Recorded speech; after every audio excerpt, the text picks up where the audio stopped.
Pagi itu, suasana kampus terlihat ramai. Mahasiswa mulai berdatangan dan mempersiapkan diri untuk mengikuti perkuliahan. Namun, di tengah keramaian itu, Ayana tampak berbeda. Wajahnya terlihat murung dan tidak bersemangat seperti biasanya.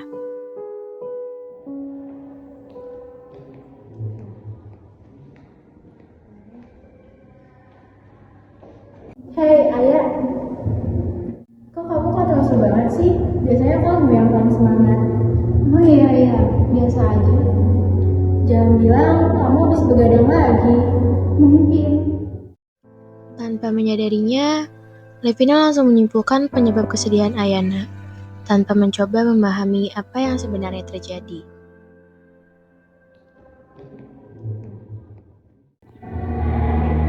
Selamat pagi Ayah. Pagi. Kok kamu kelihatan sedih? Apa ada yang kamu pikirin? Sebenarnya aku lagi gak baik-baik aja. Kalau kamu cerita aja. Kita pasti dengerin kok. Kalimat sederhana itu membuat Ayana merasa sedikit lebih tenang.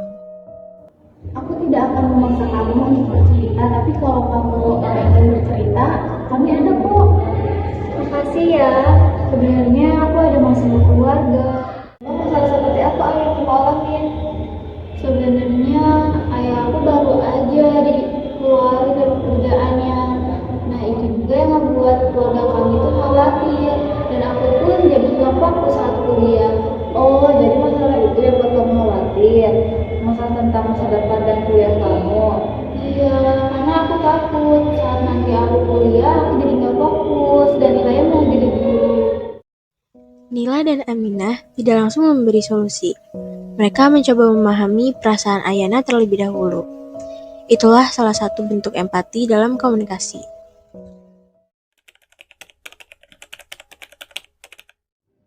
Oh, ternyata itu yang terjadi. Setelah mendengarkan penjelasan Ayana, Levina mulai menyadari bahwa ia telah salah memahami keadaan temannya. Ia merasa bersalah karena sebelumnya menganggap Ayana hanya sedang mengalami suasana hati yang buruk dan menanggapinya dengan candaan. Dalam hati, Levina mengakui bahwa dirinya terlalu cepat mengambil kesimpulan, tanpa benar-benar memahami apa yang sedang dirasakan Ayana. Kesadaran itu membuat Levina merenungkan sikapnya.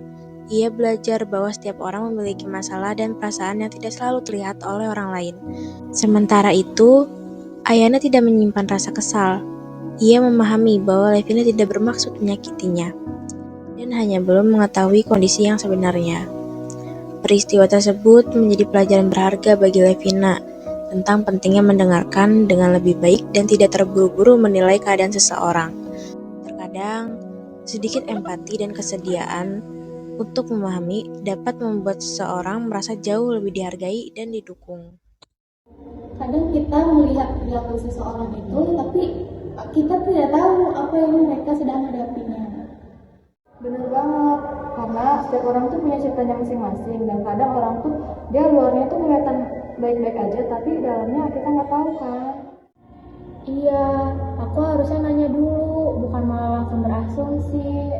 Jujur, aku tadi sempat takut buat bercerita, tapi karena kalian udah kasih ruang aku buat cerita, makasih banget ya.